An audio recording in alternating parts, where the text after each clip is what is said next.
Então, eu Perfeito. queria só compartilhar um pouquinho com o pessoal algumas coisas aqui, que tem a ver um pouco com essa lacuna que você comenta, né? Que comenta baseado aí nos estudos sérios aí de que existem oportunidades nesse mercado, né? Então, o que eu queria dentro dessas oportunidades, Vinícius, contar para o pessoal é o seguinte: a gente vem trabalhando há algum tempo aí com toda, como você até foi legal ter mostrado aí o Renato Arcanjo, né? Hoje diretor-geral da Mútua aqui de São Paulo, né? Vim trabalhando com ele a gente já se conhece há muito tempo, numa parceria para tentar trazer alguma coisa que possa fazer com que os engenheiros eletricistas, né, se aprimorem no mercado e possam estar buscando novas oportunidades, né?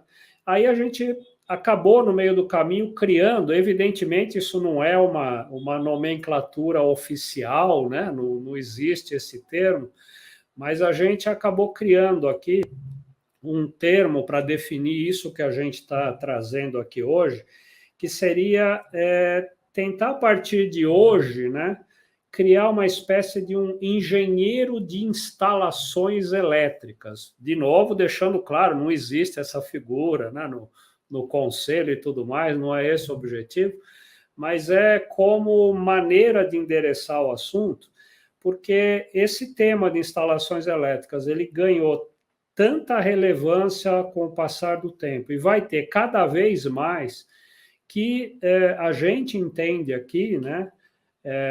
Eu, como engenheiro eletricista, há milhares de anos aí nessa trajetória, né?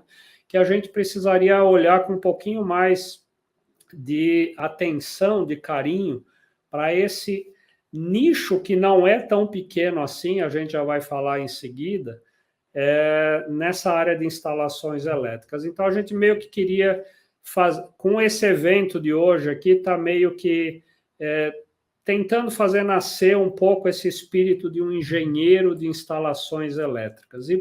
E por que isso? Onde a coisa está acontecendo, né?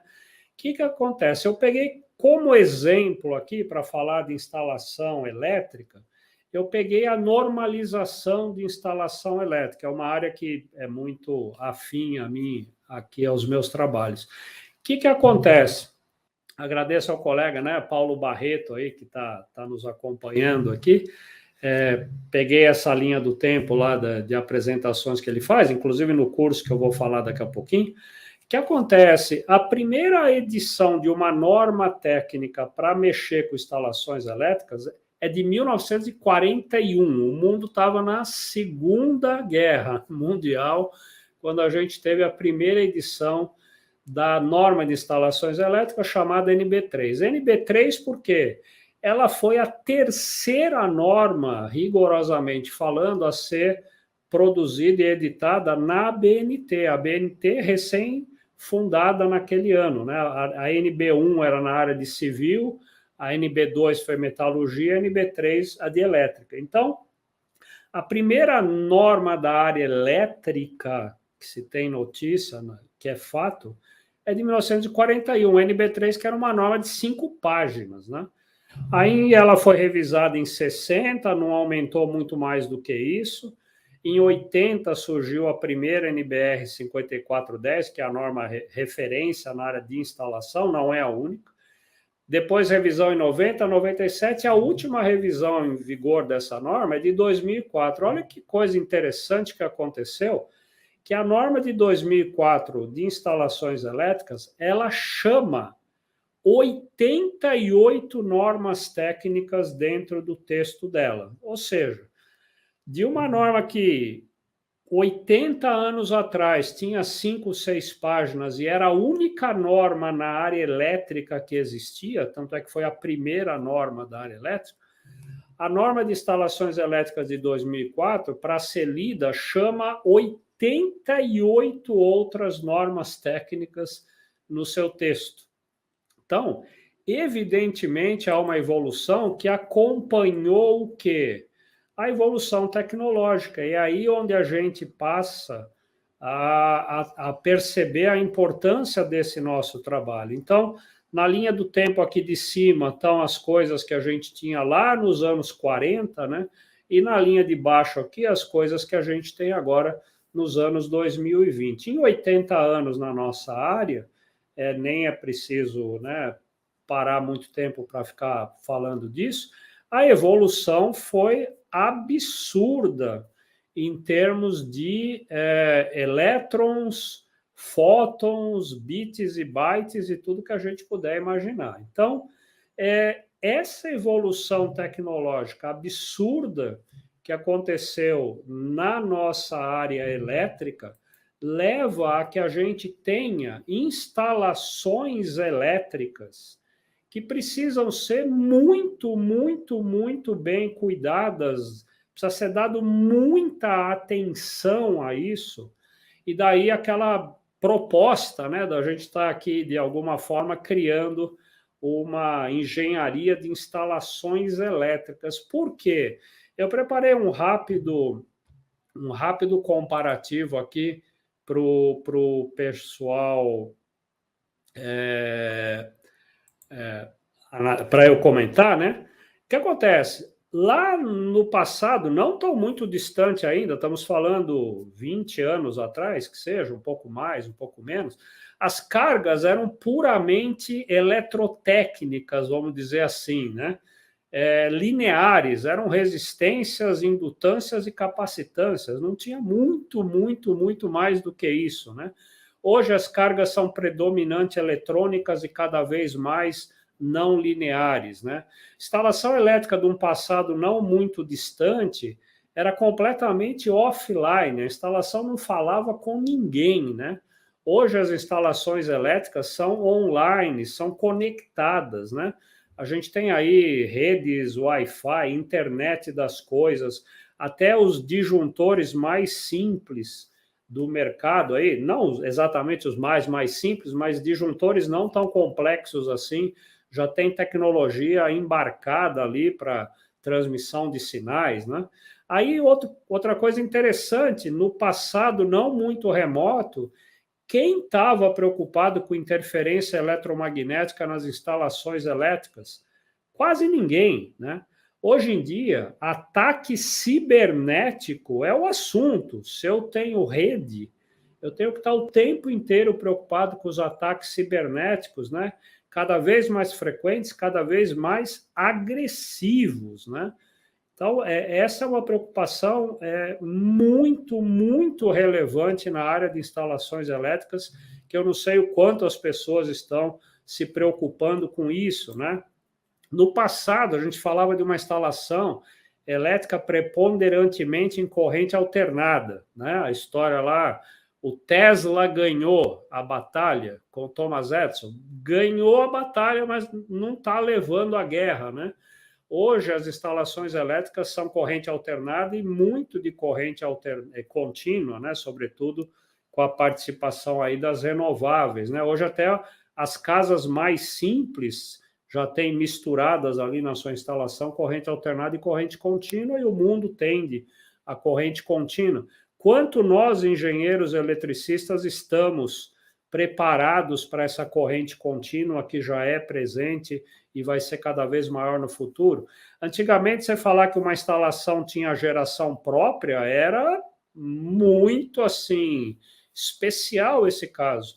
Hoje, mais uma vez, uma casa pequena tem a sua geração própria em paralelo com a rede, através de módulos fotovoltaicos. Aí você não precisa ter grandes instalações para a gente já estar convivendo em casa, né? Sem falar nas instalações maiores, com geração própria. Quanto a gente estava preparado para isso? Quando você pega uma norma como a NBR 5410, por exemplo, e não é a única, ela é uma norma de instalação elétrica de consumidor. Agora nós estamos tendo dentro de uma casa uma usina geradora. Então, como é que fica essa norma que antes olhava para a instalação elétrica só como consumidora e agora eu tenho que colocar dentro dessa instalação consumidora uma instalação geradora, que é a parte, por exemplo, fotovoltaica. Então, muda tudo de novo. Eu não sou mais só A dona Maria, na casinha dela lá, ela não é mais só consumidora, ela é geradora de energia agora. E como é que nós aqui, engenheiros eletricistas, ficamos no meio dessa história toda, né? Atendimento à norma, isso era um papo muito vago antigamente.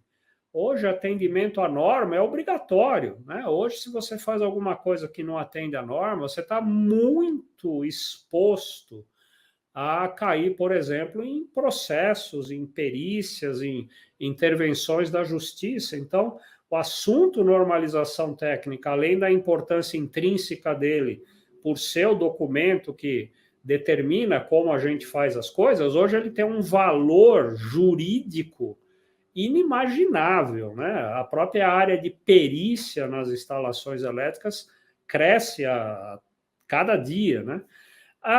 Não faz muito longe ainda hoje, né? A gente fala, nossa, vamos falar aqui de como é que liga o interruptor paralelo, como é que liga o interruptor intermediário. Nossa, interruptor intermediário tem fio pra caramba.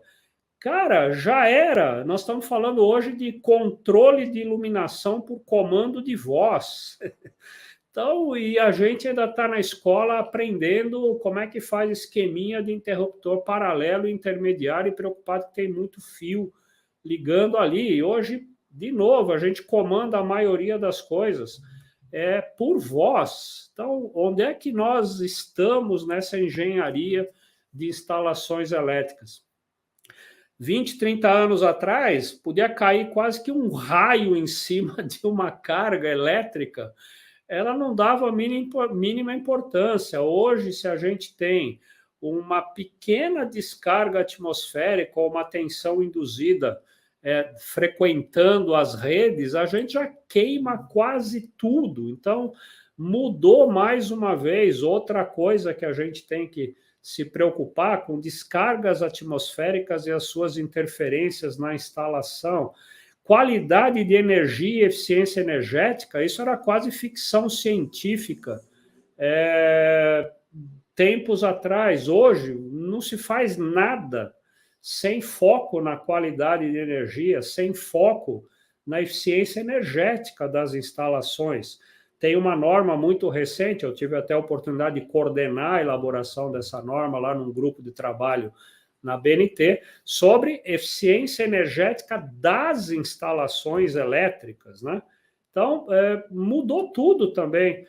Falar antigamente com instalações com requisitos especiais era uma coisa ou outra. Agora, hoje, tudo é instalação especial. Você pega uma instalação fotovoltaica, uma instalação hospitalar, uma instalação atmosfera explosiva, que não é mais só ficar colocando caixas à prova de explosão, né? Veículos elétricos, assunto mais do que da hora, né? Nesse momento, inclusive, nós estamos, também estou coordenando lá, um grupo vai para consulta pública, uma norma de instalação elétrica para abastecimento de veículo elétrico. Quando a gente podia imaginar, 10 anos atrás, a gente, na instalação elétrica, querer ter um lugarzinho ali para abastecer um veículo elétrico, impensável isso há pouquíssimo tempo atrás. Afluência de público, canteiro de obra, marina, circos, parques de diversões, e essa lista não para. Então, mais uma vez, instalação elétrica é uma coisa extremamente, cada dia mais complexa. É um mundo essa área, né? Não é mais colocar um interruptor, uma tomada, uma lâmpada, um fio fase, um retorno e segue a vida, né? É muito, mas é muito mais do que isso. Falávamos há não muito tempo atrás, iluminação incandescente, fluorescente, mista, mercúrio, sódio. Hoje é LED, mas o LED já era também, já está chegando o laser, cuja eficiência energética vai ser dezenas de vezes maior do que a eficiência do LED, que já é muito maior do que as antigas. Estamos preparados para colocar lâmpadas a laser nas instalações elétricas? Já ouviu falar disso, né? Não é muito tempo, e eu conheço gente que ainda está lá, tem prancheta, faz as coisas no CAD, né? Nada contra, mas não tem mais jeito, a gente goste ou não, é BIM, são softwares, são aplicativos, são plataformas, é desse mundo que a gente está falando. E para finalizar, sempre até o passado recente, a gente fala na formação de um profissional de instalação elétrica, tentando ensinar para ele, a gente, né, tentando ensinar para esse profissional olhar a árvore. Na verdade, esse profissional tem que olhar a floresta, né? Parafraseando aí essa figura aí de árvore e de floresta. Então, a gente sempre sei lá, ensinava o cara a ser um especialista em comando de motores. Ótimo, a gente, óbvio, precisa do especialista em comando em motores, mas se esse especialista em comando em motores não olhar o ambiente em volta dele, comando em motores é uma árvore. Se eu não olhar para a floresta onde essa árvore está plantada, a interferência eletromagnética, eficiência, qualidade de energia, harmônicas e tudo mais que está em volta daquele motor onde eu estou fazendo o comando, se eu esquecer de olhar para a floresta, a gente se perde na instalação elétrica. Então, a gente precisa ter, além, óbvio, dos especialistas, a gente precisa ter a formação de um profissional de instalações elétricas que olhe para a floresta e saiba como fazer. Por quê? Olha a figura que tem aqui, né? Uma instalação elétrica que eu chamo de atual e vale para o futuro, né? Ela tem que atender um monte de coisas. Ela tem que atender as normas técnicas em geral, que a gente está cansado de saber, 5410, 19, 14039, e aí vai. Ela tem que atender normas técnicas específicas, fotovoltaico, afluência de público, atmosferas explosivas, e essa lista não acaba. Fora isso, a gente tem que atender mais de 100 normas para trabalhar com instalações elétricas. A gente tem que entender, ou pelo menos compreender, o papel da geração distribuída nas instalações elétricas, né? Fotovoltaico, eólico, pequenas centrais e assim por diante. Vem vindo aí geração hidrogênio, coisa que lá fora já está engatinhando, aqui não chegou ainda, mas já vai chegar na nossa cara isso também. O que a gente sabe disso, né? A gente tem que estar mais integrado cada vez mais com a iluminação. O progresso é incrível.